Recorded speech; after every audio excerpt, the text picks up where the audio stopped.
Chers amis, je suis Monseigneur Marcel Danfous, évêque du diocèse de Sault-Sainte-Marie. Qui que vous soyez, où que vous soyez, bonne nouvelle pour vous. Dans notre Église diocésaine, il se vit de grandes choses dans des situations bien ordinaires.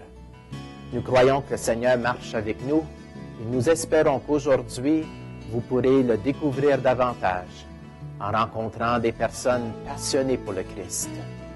En tant que pasteur de cette Église diocésaine, je vous remercie de vous joindre à nous. Bonne émission. Merci d'y être. Chers amis, bonjour. Ici Émile Guy des émissions de l'Église diocésaine. Cette semaine, nous poursuivons notre série d'émissions pour le Carême sur la prière. Et notre thème, c'est le combat de la prière. Mon invitée est Pauline Lasselle. Bonjour Pauline. Bonjour Émile. Pauline, merci d'avoir accepté de participer à cette émission sur la prière. Et commençons à nous mettre en présence de Dieu. Il est ici, il a dit quand 2 ou 3 sont réunis en son nom, il est avec nous. Alors prenons un petit moment pour le saluer et demandons-lui de nous envoyer son Esprit Saint. Veni Creator Spiritus, Veni Creator Spiritus, Veni Creator Spiritus. Oui, viens Esprit Saint, viens nous éclairer, viens nous donner les lumières dont nous avons besoin pour transmettre la parole que tu veux, que Dieu veut que nous transmettions à nos téléspectateurs et nos téléspectatrices. Père, nous te demandons, au nom du Père, du Fils et du Saint-Esprit. Amen. Amen. Et dans notre histoire aujourd'hui, on a un petit texte au sujet d'un jeune qui est allé en mission en Haïti. Tu nous lis? Dieu veut que l'on soit en vérité avec lui et que nous nous abandonnions totalement à lui. Il nous connaît par cœur et nous aime tels que nous sommes. Jésus a dit que le royaume des cieux est à ceux qui ressemblent aux enfants. C'est comme eux qu'il nous veut dans la prière. Depuis mon retour de mission, la prière a pris pour moi un tout autre sens, une place plus importante. Elle est presque devenue vitale. Ma façon de prier a, elle aussi, évolué. Je ne savais jamais trop comment m'y prendre. Devais-je continuer à lui parler de manière solennelle? Après avoir prié avec les Haïtiens, je me permets aujourd'hui de m'abandonner davantage et de me confier comme un enfant. Je lui parle comme un ami qui me comprend. Quel mot simple et vrai vais-je balbutier? Une chose qui te frappe? Depuis sa mission, le jeune a mis sa prière, est devenue tout un autre sens pour lui, plus importante. Puis je vois ça comme quelque chose de positif depuis sa mission. Et moi, ce qui me frappe, c'est un jeune qui est allé en mission en Haïti. Et qu'est-ce que tu aimes dans ce petit texte? La partie qui a dit « Je lui parle comme un ami qui me comprend ». Puis, enfin, c'est ça qu'on veut. On veut parler à Jésus, pas comme au loin, mais comme un ami. Alors, ça m'a frappé quand il a dit ça. Et moi, ce qui me frappe, c'est qu'il veut s'abandonner davantage. Tout comme si nous disions « Père, je m'abandonne à toi ». S'abandonner davantage. Qu'est-ce qui est important pour ce jeune missionnaire? De prier et de se confier comme un enfant. Et moi, sa prière est devenue vitale. Il en a besoin pour vivre. Alors, allons dans la parole de Dieu qui vient de Saint Luc au chapitre 22, versets 39 à 46. Alors, je lis et toi, tu fais les paroles de Jésus. Jésus sortit pour se rendre, selon son habitude, au mont des Oliviers. et ses disciples le suivirent. Arrivé en ce lieu, il leur dit, « Priez pour ne pas entrer en tentation. » Puis il s'écarta à la distance d'un jet de pierre environ. S'étant mis à genoux, il priait en disant, « Père, si tu le veux, éloigne de moi cette coupe. Cependant, que soit faite non pas ma volonté, mais la tienne. » Alors, du ciel lui apparut un ange qui le réconfortait. Entré en agonie, Jésus priait avec plus d'insistance, et sa sueur devint comme des gouttes de sang qui tombaient sur la terre. Puis Jésus se releva de sa prière et rejoignit ses disciples qu'il trouva endormis, accablés de tristesse. Il leur dit, « Pourquoi dormez-vous? Relevez-vous et priez pour ne pas entrer en tentation. » Acclamons la parole de Dieu. Louange à toi, Seigneur Jésus. Et quelle est ta parole? J'ai mis que le Père, si tu veux, non pas ta volonté, non pas ma volonté, mais la tienne. Ça vient m'interpeller parce que pour tous les humains, on veut toujours faire notre volonté et pas celle que Dieu veut de nous. Il veut qu'on fasse la sienne. Alors, ça m'a frappé. Et moi, c'est 2 fois, Jésus leur dit, priez pour ne pas entrer en tentation. Jésus peut me le dire à moi aussi, hein? Prie pour ne pas entrer en tentation. Les tentations sont nombreuses dans la vie. Alors, priez pour ne pas entrer en tentation, pour être capable de faire la volonté de Dieu et non pas la nôtre. Est-ce qu'il y a quelque chose d'autre? Oui, je m'arrête à entrer en agonie. Jésus priait avec plus d'insistance. Puis je vois le visuel de ça, là. Quand on dit sa sueur devint comme des gouttes de sang qui tombaient sur la terre. J'ai vu bien du monde en sueur, mais jamais des gouttes de sang. Alors, nous n'avons aucune idée, les humains, quand on lit cette phrase-là, là, que Jésus, sa sueur, est devenue en gouttes de sang. Quelle souffrance qu'il a dû avoir pour toutes nous autres. C'est ça l'image qui me vient, là, le visuel. Pas que ça me trouble, mais c'est comme... Ça te touche beaucoup. Oui, j'essaie de rentrer dans sa souffrance, puis pour humaine, c'est quasiment impossible là, de le faire. Alors, nous autres, nos petites souffrances sont rien à comparer à ça. À celles de Jésus. Non. Alors, si tu veux, nous allons continuer avec notre catéchisme. Le catéchisme de l'Église catholique. Et nous allons aussi voir des recommandations du pape. Alors, on parle du combat de la prière au numéro 27-25. Alors, tu nous lis une partie de 27-25, s'il vous plaît. La prière suppose toujours un effort. La prière est un combat. Contre qui? Contre nous-mêmes et contre les ruses du tentateur qui fait tout pour détourner l'homme de la prière et de l'union à son Dieu. La prière, c'est un combat. Et c'est ça que nous allons travailler aujourd'hui. Cette prière demande un effort contre nous-mêmes et aussi contre celui qui ne veut pas nous voir en prière. Dans les paragraphes suivants, le catéchisme nous présente certaines objections qu'on peut dire pour ne pas prier. Nomme une de ces objections-là que nous pouvons utiliser. Souvent, prier est une perte de temps. On n'a pas le temps. Et puis, ceux qui cherchent Dieu, on se décourage parce que ça va pas assez vite, notre affaire. Et une autre objection, c'est... Je suis pas bon pour prier. Mes prières ne sont pas bonnes.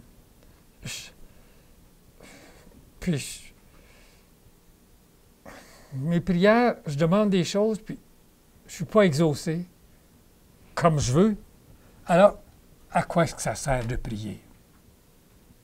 En plus d'être une perte de temps. Puis souvent, on pense que c'est nous autres qui prient à Dieu. Mais on oublie de demander à Dieu à travers l'Esprit Saint de faire notre prière à travers l'Esprit Saint. Parce que c'est lui qui vient nous chercher. On ne fait pas ça tout seul, là. Alors, la prière seule n'apportera pas trop de fruits. Alors, je pense que c'est ça, là. On a ce petit combat-là là, qui est toujours qu'on pense, c'est nous qui prie notre manière. Mais c'est pas ça que Dieu essaie de nous dire. C'est que l'Esprit Saint va rentrer en jeu pour qu'on prie comme qu'on est supposé. Et le catéchisme nous propose 3 choses pour combattre ces obstacles. Quels sont les 3 points que le catéchisme nous oppose? Pour vaincre ces obstacles, il faut combattre pour l'humilité, la confiance et la persévérance. Alors, les 3 choses, c'est? L'humilité. La deuxième? La confiance. La troisième? La persévérance. Et en plus d'avoir des obstacles à la prière, nous avons des difficultés dans nos prières. Lis-nous donc le paragraphe 27-29. La difficulté habituelle de notre prière est la distraction. Elle peut porter sur les mots et leur sens dans la prière vocale. Elle peut porter plus profondément sur celui que nous prions dans la prière vocale, liturgique ou personnelle. Partir à la chasse des distractions serait tomber dans leur piège, alors qu'il suffit de revenir à notre cœur. Une distraction nous révèle ce à quoi nous sommes attachés. Et cette prise de conscience humble devant le Seigneur doit réveiller notre amour de préférence pour lui en lui offrant résolument notre cœur pour qu'il le purifie. Là se situe le combat, le choix du maître à servir. C'est ça. Hein? Et les distractions nous viennent, qui nous empêchent de rester dans notre prière. Et dans le paragraphe suivant, on nous parle de la vigilance. Que de fois, bien, Jésus le dit, priez pour ne pas entrer en tentation. Veillez et priez. Il a dit ça bien souvent. Veillez et priez. Alors, il faut être vigilant. Puis, c'est facile de manquer de vigilance. C'est facile de dire, ben, j'ai bien du temps. Je prierai plus tard. Et une autre difficulté, 27-31, une difficulté qui est là-dedans. Oui, puis j'aime beaucoup comment est-ce que le catéchisme le met. Une autre difficulté, spécialement pour ceux qui veulent sincèrement prier, est la sécheresse. La sécheresse est due au manque de racines parce que la parole est tombée sur du roc. Le combat relève de la conversion. La sécheresse. Hein? Et le catéchisme nous dit, pour ceux qui veulent sincèrement prier, ça arrive, ça. Alors, la sécheresse. Et cette sécheresse-là est due au manque de racines. Alors, si on voit une plante qui essaie de pousser puis qui n'a pas de racines, elle va sécher. Ça va être la sécheresse. Alors, nous, si nous essayons de prier sans nous enraciner dans Jésus, sa parole, alors notre plante, notre prière va sécher. Hein? J'ai un petit ajout à ça, Émile. Puis c'est là que je pense que dans la sécheresse, si on ne prie pas tous les jours, comme plusieurs de nous autres, comme je me rappelle quand je ne priais pas tout le temps, c'est que ça devient exactement ça. Je ne suis pas enracinée là, dans le roc. Là. J'ai trop de chance d'aller dans le monde puis faire d'autres choses. Parce que là, la prière se fait juste une fois de temps en temps. Alors, la discipline pour nous, ça sera de prier tous les jours pour qu'on ait, quand on a ces moments de sécheresse-là, qu'on est vraiment, on va revenir tous les jours, on va savoir qu'on n'est pas dans une sécheresse qui va durer pour longtemps. C'est ça. Et Jésus a dit aux apôtres, priez pour ne pas entrer en tentation. Et le catéchisme nous parle de tentation. Nomme-en une. Le manque de foi. Notre manque de foi révèle que nous ne sommes pas encore dans la disposition, très important, du cœur humble. Et dans Jean, il nous dit, « Hors de moi, vous ne pouvez rien faire. » Alors, si je ne crois pas, est-ce que je vais prier? Si je n'y crois pas, là, alors c'est mon manque de foi qui m'empêche de prier. Et une autre tentation, c'est la paresse. Oui. Je suis assez fatigué. Oui. Oh, je ne me surveille pas. Hein. Et aussi, le découragement, c'est une autre tentation. Si je suis découragé, ça n'avance pas. Je ne prie pas. Et lis le paragraphe suivant, au 27-34. La confiance filiale est éprouvée dans la peine. La difficulté principale concerne la prière de demande pour soi ou pour les autres dans l'intercession. Certains cessent même de prier parce que, pensent-ils, leur demande n'est pas exaucée. Et ça, le catéchisme continue à nous en parler. Allons au paragraphe 27-35. Voyons ce que le catéchisme nous dit là. 27-35. Une constatation devrait d'abord nous étonner. Quand nous louons Dieu ou lui rendons grâce pour ses bienfaits en général, nous ne sommes guère inquiets de savoir si notre prière lui est agréable. Par contre, nous exigeons de voir le résultat de notre demande. C'est ça, hein? C'est ça. Le résultat de notre demande. Et dans le paragraphe suivant, nous sommes convaincus que nous ne savons que demander pour prier comme il faut.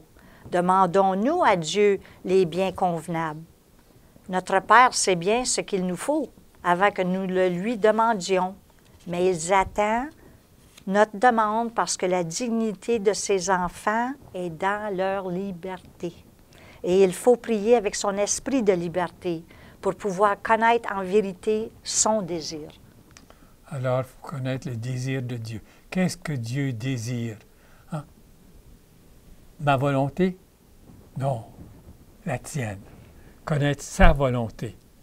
C'est comme là, tout d'un coup, ta prière, que tu penses que tu lui fais, tu fais ta demande pour qu'est-ce que toi tu veux, mais en même temps, quand on lit ça, c'est qu'est-ce que lui veut de bien pour nous et non pas qu'est-ce que nous autres on demande. Parce que des fois, on ne demande pas. Et justement, dans le paragraphe 27-37, oui. On nous dit, vous demandez mal. Oui. Vous demandez, vous ne recevez pas parce que vous demandez mal. Vous demandez des choses qui ne sont pas nécessairement les meilleures, mais lui sait ce dont nous avons vraiment besoin. Puis, on nous dit dans ce paragraphe qui suit, là, Dieu veut te faire plus de bien encore par ta persévérance à demeurer avec lui. Alors, si j'étais exaucé tout de suite, je pèse un bouton, j'ai ce que je veux, pas besoin de prier. Non. Je l'ai. C'est ça. Mais, trop facile. Oui. Alors, Dieu veut mon bien. Il me teste, hein? C'est un test qu'il fait pour voir si je vais persévérer dans la prière. Et, oui? C'est là que je t'ai pour dire, ça me rappelle, tu sais, quand on veut toujours une réponse de Dieu tout de suite à nos demandes. Mais c'est ça la persévérance, c'est que lui a son temps qui va nous dévoiler quand est-ce qu'il va répondre à notre prière.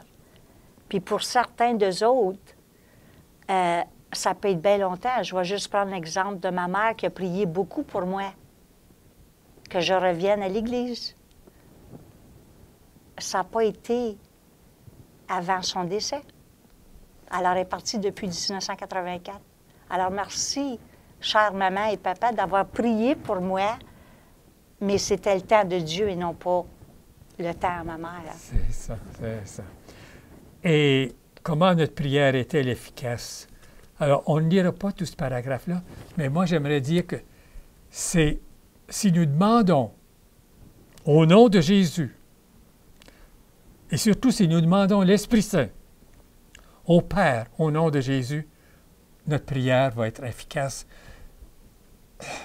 Jésus l'a promis, si vous demandez l'Esprit Saint en mon nom, vous l'obtiendrez.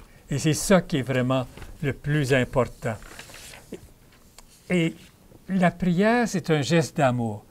Prier, c'est aimer. Alors, dans le catéchisme, on nous parle de demeurer dans l'amour. Et quelque chose que le catéchisme nous dit au 27-42. Priez sans cesse, en tout temps et à tout propos. Rendez grâce à Dieu le Père au nom de notre Seigneur Jésus-Christ. Vivez dans la prière, les supplications. Priez en tout temps dans l'Esprit. Apportez-y une vigilance inlassable et intercédez pour tous les saints. Et ce qu'il y a d'important aussi, c'est l'amour. C'est d'aimer, puis d'aimer beaucoup. Et avec ça, on va pouvoir... Si j'aime juste une fois en passant, si je dis à mes parents que je les aime, mais après ça, je ne fais rien avec eux, je ne les vois pas, je ne les regarde pas, je ne leur parle pas. Alors, avec Jésus, avec Dieu, si je les aime, je vais rester en leur présence, je vais demeurer avec eux. Et le catéchisme nous parle de 3 évidences. Je les nomme. Au 27-43, prier est toujours possible. C'est toujours possible de prier. Même quand je suis au magasin, même pendant les tempêtes. 2e évidence, prier est une nécessité. Je ne peux pas passer à côté de la prière. Je ne peux pas me passer de l'amour. Parce que prier, c'est aimer. Ou aimer, c'est prier. Et la 3e, oui? J'étais pour ajouter, j'aime beaucoup comment est-ce qu'ils ont dit, quand tu as dit prier est une nécessité vitale, c'est qu'est-ce qu'ils ont mis après, comment l'Esprit Saint peut-il être notre vie si notre cœur est loin de lui? C'est ça. Ça m'a frappé, ça. Et la 3e évidence, alors la première, c'est toujours possible, c'est une nécessité vitale. Et la 3e, la prière et la vie chrétienne, on ne peut pas les séparer. Si je prie, puis que ma vie n'est pas chrétienne, ça ne sert à rien. Si je veux vraiment vivre ma vie en union avec Dieu, il faut que je prie. Il faut que je lui rende grâce. Rendre grâce est tellement important. Nous unir. Et le pape nous donne 3 attitudes. Nomme-les donc. D'abord, la joie constante. Deuxièmement, la prière persévérante. Troisièmement, l'action de grâce continuelle. Alors, joie constante, prière persévérante et action de grâce continuelle. Alors, la joie, là, elle est basée sur la prière persévérante. Je vais obtenir la joie si je prie vraiment. C'est là que c'est ma source. C'est ma source de joie. Prier sans relâche. C'est ça que le catéchisme, c'est ça que le pape nous dit. Prier sans relâche. Pour vivre une relation avec Dieu. Le pape nous parle souvent d'avoir une relation avec Dieu. Tout comme on a vu dans une première émission avec Viola. Pourquoi prier? C'est pour être en relation avec Dieu. Et pour rencontrer Jésus et m'enraciner dans le Christ. Et la 3e attitude? La 3e attitude est l'action de grâce continuelle, c'est-à-dire l'amour reconnaissant vis-à-vis de Dieu. Il est en effet très généreux avec nous et nous sommes invités à toujours reconnaître ses bienfaits, son amour miséricordieux, sa patience et sa bonté, en vivant ainsi dans une action de grâce incessante. C'est ça qui est important, remercier. Vivre l'action de grâce. Et maintenant, résumons comment surmonter les obstacles. Quelle chose qu'on doit faire pour surmonter ces obstacles-là? Pour moi, j'ai mis dire merci à Dieu tous les matins en me levant. Puis tous les soirs avant d'aller me coucher. Parce que ça m'engage à garder mon état de prière pour combattre ces obstacles-là là, que dans ma journée, que peut-être que j'aurais dû m'arrêter puis juste voir dans la nature des belles choses. Puis je ne l'ai pas vu. So, je pense que c'est une bonne façon de le faire, dans le remerciement du matin puis le soir, puis là, ta journée commence, finit, demain, c'est une autre journée. Vivre aussi dans l'amour en union avec le Père, le Fils et l'Esprit Saint. Ça, c'est pour surmonter les obstacles, c'est vivre en amour avec le Père, le Fils. Et aussi, comme je l'ai dit tantôt, unir la prière à l'action. Quelque chose que tu voudrais faire cette semaine? Oui, je pense que je dois être plus consciente comment je prie. Comment je prie? Est-ce que je prie en vraiment avec persévérance, avec confiance, ou est-ce que c'est juste une prière? Sur ce, Pauline, merci beaucoup d'avoir accepté de rendre ce service à l'Église diocésaine. Et vous, chers amis, soyez des nôtres pour une prochaine émission sur la prière. Au revoir, à une prochaine.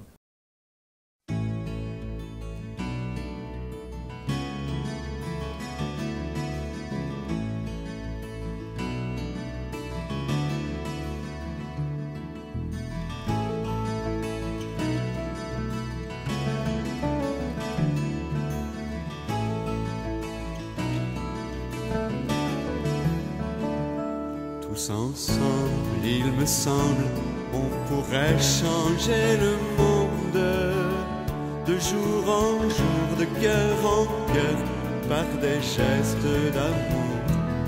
Tous ensemble, il me semble, on pourrait changer le monde en changeant tout d'abord